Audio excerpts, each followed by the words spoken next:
আজকে আমি এসেছি ক্যালকাটা মেডিকেল কলেজে একটি সেমিনার অ্যাটেন্ড করতে। এই প্রথমবার আমি মেডিকেল কলেজে এসেছি, যার জন্য আমি খুবই এক্সাইটেড। অডিটোরিয়াম হলে ঢুকতেই আমাদের টিফিনে দিয়ে দেওয়া হয় একটা করে কেক এবং কফি, এবং এটি খেয়েই আমরা ঢুকে পড়ি সেমিনার হলে। সেমিনারটি পশ্চিমবঙ্গের বিভিন্ন রাজ্য থেকে সিএইচও এবং এএনএমরা অ্যাটেন্ড করতে এসেছিলেন, এবং প্রথমেই অনুষ্ঠানে শুরু হয় আগমনী সঙ্গীত। অনুষ্ঠানের শেষে আমাদের চাইল্ড হেলথ নার্সিং এর পারুল দত্তা ম্যাম আমাদের কিছু গুরুত্বপূর্ণ কথা বলেন।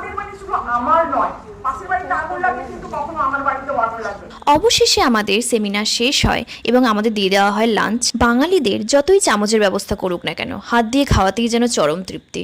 যেহেতু সেমিনারটি হিমালয় কোম্পানি থেকে স্পন্সর করেছিল, তাই আমাদের দিয়ে দেওয়া হয় একটি করে গিফট।